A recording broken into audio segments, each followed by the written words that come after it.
The North Atlantic, November 14th, 1944. 20 meters below the surface, U-978 runs silent. Her two-man diesels throb at full revolutions, consuming air through a thin metal tube that stretches just barely above the churning grey-black surface. Her commander, Kapitänleutnant Günther Pulst, watches the pressure gauge with the particular stillness of a man who has learned not to betray anxiety to his crew. He has been submerged for 19 consecutive hours. Before the hinged steel tube was fitted to his boat 6 weeks earlier in Kiel, that endurance would have been a physical impossibility. The batteries would have died, the diesels would have starved, and British aircraft, circling endlessly overhead with their new centimetric radar sets and their merciless searchlights, would have found U-978 on the surface and killed her in under 3 minutes. The tube, the Snorkel, had changed everything. Or so the Kriegsmarine believed. Then the sea state worsens. A North Atlantic swell, building from the west, breaks across the top of the mast.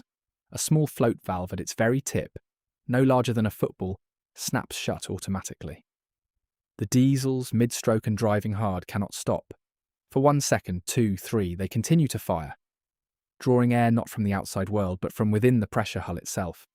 The crew feel it with a violence that no drill has prepared them for. A savage, invisible fist squeezes every man's skull simultaneously. Eardrums rupture like burst seams. Men cry out from their posts. The barometric pressure inside the submarine plummets so rapidly that the condensation effect creates a sudden ghostly fog inside the control room. A fog born from the air, itself being wrung dry by the collapse in pressure. A stoker loses consciousness at his station. 2 ratings at the torpedo board slump forward, and then the wave passes. The float drops. The valve reopens.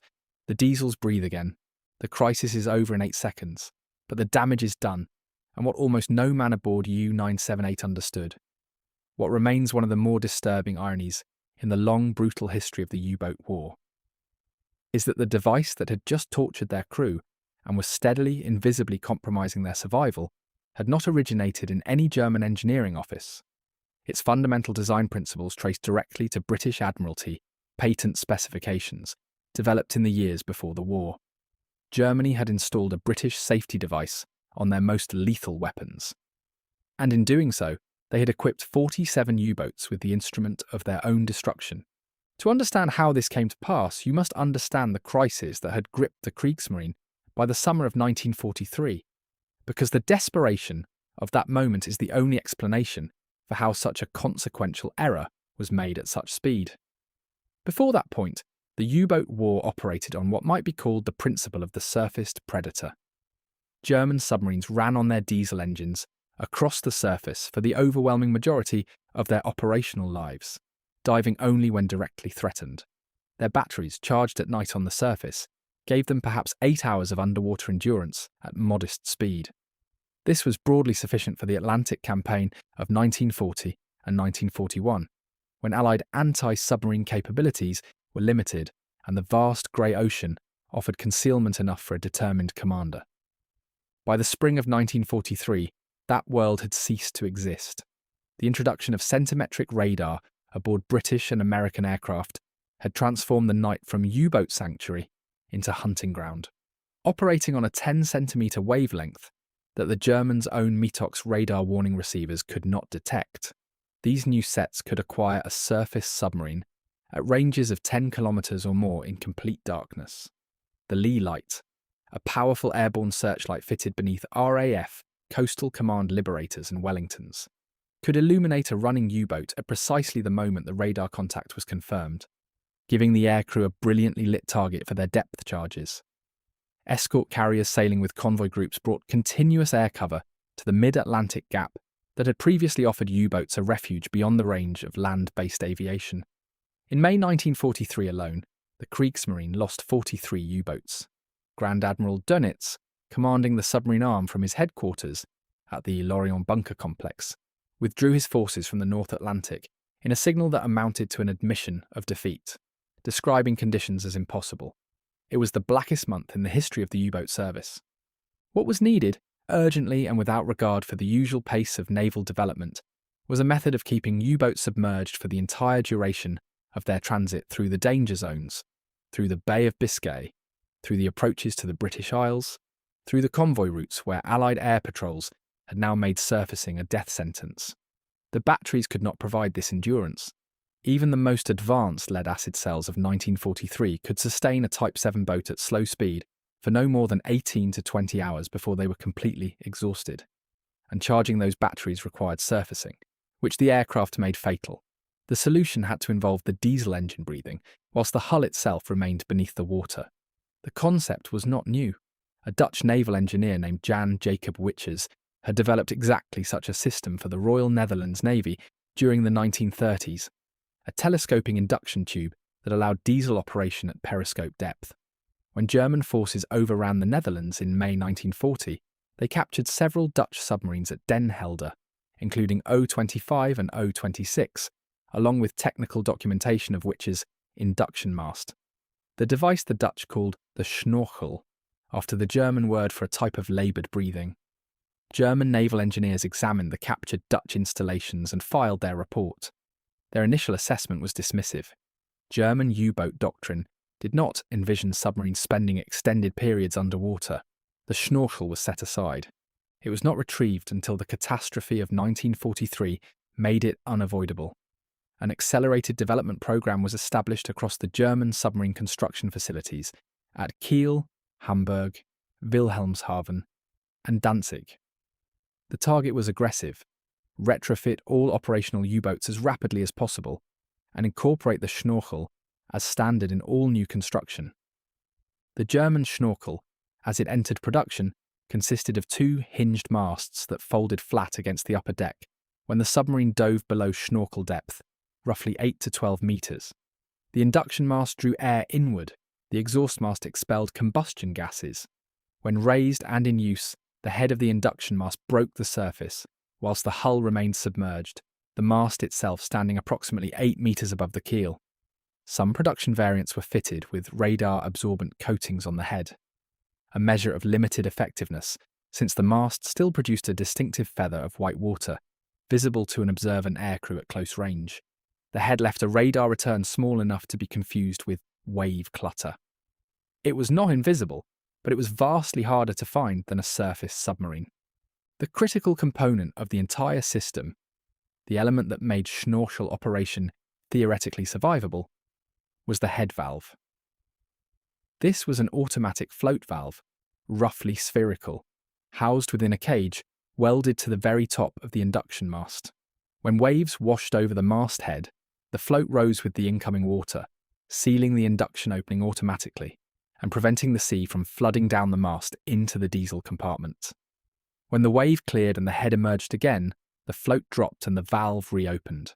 The principle was straightforward. The engineering was, in concept, elegant. And the design genealogy was deeply, uncomfortably British. During the 1920s and 1930s, the Royal Navy's Director of Naval Construction had overseen extensive development of automatic float-operated safety valves for British submarine mast openings and emergency flooding systems. The problem these valves addressed, preventing the accidental ingress of water through an open trunk or mast whilst the submarine operated near the surface, was identical in physical terms to the problem the Snorkel head valve was designed to solve. British Admiralty specifications for these float-operated closure mechanisms, some of which entered the wider engineering literature through international patent filings and professional conference proceedings during the interwar period, describe float-operated automatic valves operating on principles essentially identical to those the Germans would adopt. German submarine engineers, working within a professional world that read the same technical journals and attended the same conferences before September 1939, had full access to this body of work. The precise extent to which Admiralty valve design directly informed the German Snorkel head valve remains a subject for specialist technical historians to debate. What is not disputed is the functional identity of the two concepts, nor the fact that German engineers working on the accelerated 1943 development programme explicitly cross-referenced Allied submarine engineering literature. The head valve they produced was, in design philosophy and operating principle, a British safety device wearing German sheet metal. Fitting proceeded at pace through the autumn and winter of 1943. The yards worked continuously, the conversion work taking between 2 and 4 weeks per boat depending on the variant. Estimates of the total number of Snorkel-equipped U-boats vary, since Kriegsmarine construction and modification records were extensively destroyed in the final months of the war and by Allied bombing, but somewhere between 240 and 280 boats received the installation before the end of hostilities. Of these, a specific cohort of 47 boats, drawn largely from the 7th and 9th U-boat flotillas and operating primarily in the North Atlantic approaches and inshore waters around the British Isles, received first-generation Snorkel installations, incorporating a particular production variant of the head valve that had been specified and manufactured by a subcontractor in Hamburg during the rushed program of late 1943. This variant incorporated a gasket material, a synthetic rubber compound, that had not been tested against the thermal and chemical stresses of repeated immersion in cold North Atlantic seawater under cycling pressure conditions. Under those conditions, the compound degraded faster than anyone had anticipated. The valve would appear to seal. The gauge readings would appear normal, but the gasket was failing with each successive closure, and no one could see it from inside the hull. The operational consequences unfolded with grim predictability. Snorkel boats entering service in late 1943 and throughout 1944 discovered, often violently, what happened when the head valve closed at full engine revolutions. The interior of a Type 7C submarine, a sealed pressure hull with an internal volume of approximately 500 cubic meters, responded to valve closure like a pair of lungs from which the air is being drawn without replacement. Interior pressure fell by 100 to 150 millibars in as little as 3 seconds at full engine power. The experiential equivalent for any human being is something close to ascending from sea level to 1,500 meters altitude in a single breath. The physical effect was immediate and savage. Eardrums ruptured. Men experienced vertigo and crushing cranial pressure simultaneously. Those closest to the diesel spaces sometimes escaped the worst, since the engines consumed their portion of the air pressure differential first. Those at the far forward end of the boat, the torpedo compartment crews, were sometimes the last to feel it and the hardest hit, as the pressure wave reached them in full force with nowhere else to go. Post-war interviews with U-boat veterans who survived the Snorkel War described the experience with a terrible consistency. There was a sound like a pistol fired close to the ear, as eardrums simply gave way. There was a sensation some described as the skull being placed in a vice and the vice being turned. Men lost consciousness at control positions. Ratings slumped over helm wheels, and hydroplane controls with no warning whatsoever. In at least 16 documented incidents aboard the 47 affected boats, unconscious crew members were found at stations controlling the submarine's depth and attitude. The consequences of uncontrolled attitude changes at periscope depth, with a crew partly insensible, are not difficult to imagine. If you are finding this interesting, a quick subscribe helps more than you know. It genuinely makes a real difference to this channel. The contrast with British engineering practice is instructive, and for Germany, damning. When the Royal Navy developed their own snorkel system, initially called the Snort, later standardised as the Snorkel, the design incorporated 2 specific protections that the German system entirely lacked. The first was a mechanical pressure differential relief valve that vented automatically if interior pressure fell below a defined threshold, limiting the maximum pressure drop any valve closure event could impose on the crew. The second, and more critical, was an electrical pressure sensing cutout wired directly to the diesel engines. When interior pressure dropped beyond a set limit, a limit calibrated to be uncomfortable but not injurious, the switch killed the engines automatically, ending the pressure drain immediately.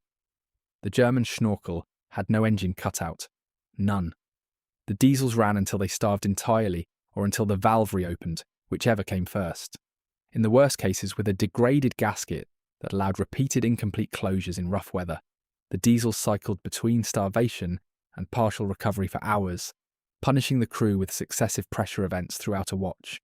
The American approach, developed as US Navy engineers observed both British and German experience, accumulating technical intelligence summaries, incorporated the pressure cutout as a baseline requirement, along with a dedicated Snorkel watchkeeper whose sole duty was monitoring and managing the head valve status. American fleet submarines, operating mainly in the Pacific, with its generally calmer sea states, and larger hull volumes that moderated pressure effects, suffered comparatively little from Snorkel-related incidents. The material impact of the Snorkel on the wider anti-submarine campaign was real and significant. British and American patrol aircraft, whose radar had made the mid-Atlantic night into a killing ground, found their task dramatically harder from late 1943 onwards. Snorkel-equipped boats transited the Bay of Biscay, previously a slaughterhouse, with sharply reduced losses. Several U-boats completed patrols lasting 60 to 70 days without surfacing, a feat that would have been inconceivable 18 months earlier.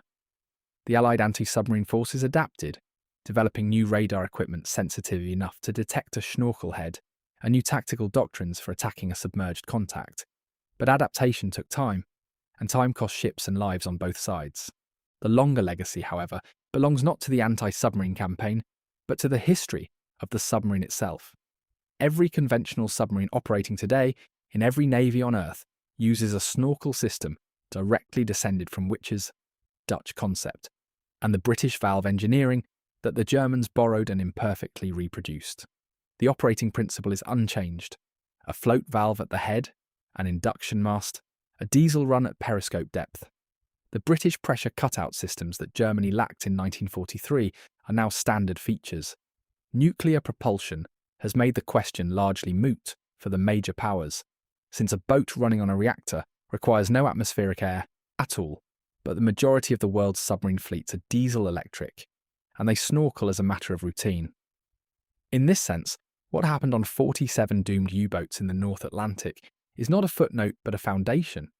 The most complete surviving example of the German installation can be examined aboard U-995, a Type 7 sea boat preserved since 1972 as a memorial at Labo near Kiel. Her Snorkel mast stands in its raised position, the head valve still in place. You can stand on the upper deck and look at it, a small, unimpressive cage of steel with a corroded float inside, and understand exactly what it meant to the men below. The Imperial War Museum in London holds additional Snorkel heads recovered from various sources, and the technical drawings preserved at the National Archives at Kew give precise internal dimensions of the valve mechanism. What no archive and no museum can preserve is the 8 seconds in which the float sealed and the pressure dropped, and the world inside the hull became a place of sudden, violent chaos. Return then to U-978 in November 1944. Kapitan Lieutenant Pulst writes his log entry. His hands are steady, or at least they appear so. He notes the valve closure event. He notes the crew casualties. He records the pressure reading and the duration.